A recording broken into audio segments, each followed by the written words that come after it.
msanii amesema tusimwite Kabu tena. For bloggers. Exactly.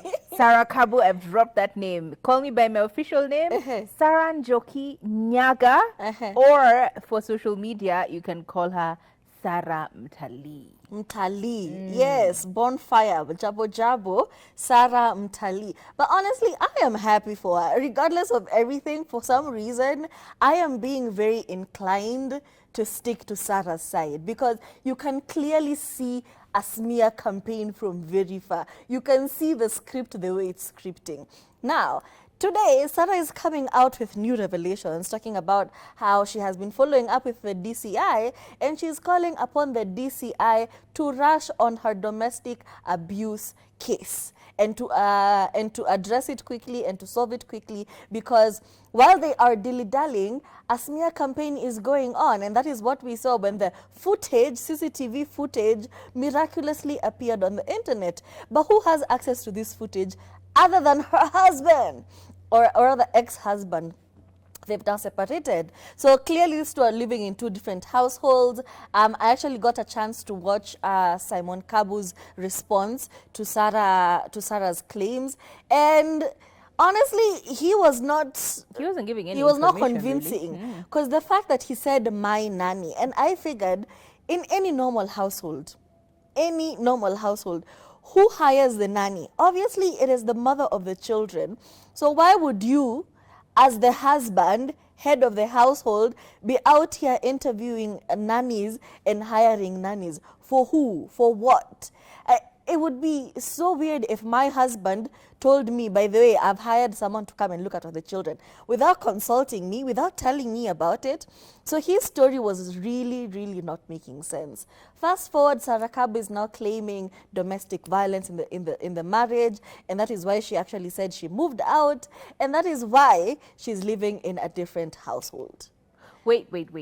I thought she was asking the DCI to follow up on the complaints that have been issued by the netizens. No, she is saying there was gender-based violence in her marriage.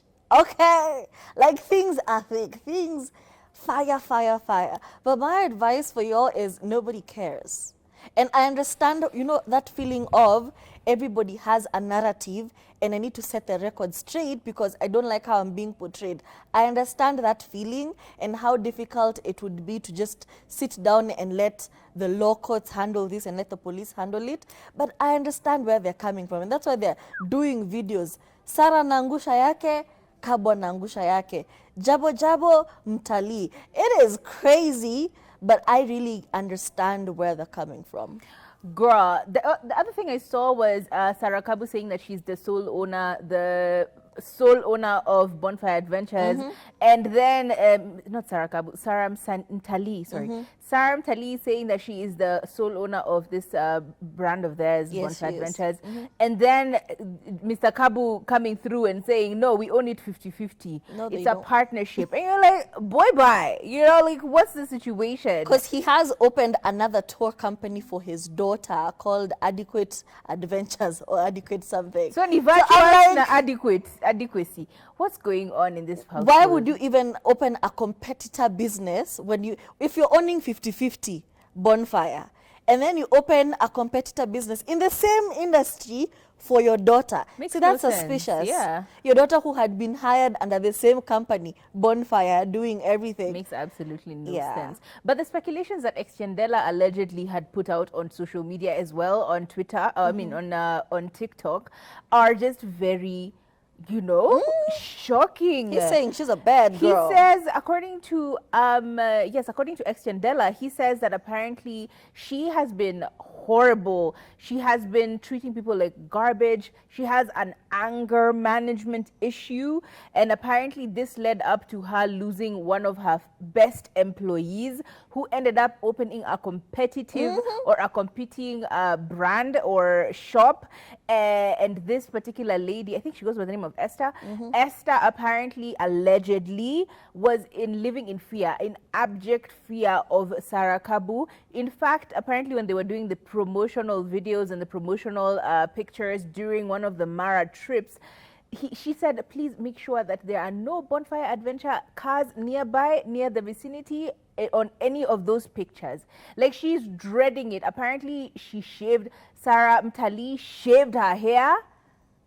Like, there's so many allegations that are coming from Saidia Uyu Anitwaje Exchandela on TikTok pale, and again, allegedly, according to Exchandela, he says that this mama was shaved, her head was shaved off, and that's why she's always wearing hats, because apparently, allegedly, again, according to what Exchandela is telling us, from what he's told by Esther during the conversations, it seems that Sara Mtali thought that, you know, Simon Kabu was dating this woman, like they were having an affair. And when she found this out, she immediately just became super angry, went and shaved off her head, and this led up to this woman just leaving this place and going somewhere else and starting a competing business. Like, all of these, again, are alleged stories. I cannot verify them. I'm just telling you, this is information I heard from Exchandela. It is there for you to see on TikTok. You can check it out on his social media on TikTok specifically. I don't know what's going on with the Sara Mtali. I genuinely just feel like right now, yesterday I even said, I thought it was just a ploy, a PR ploy.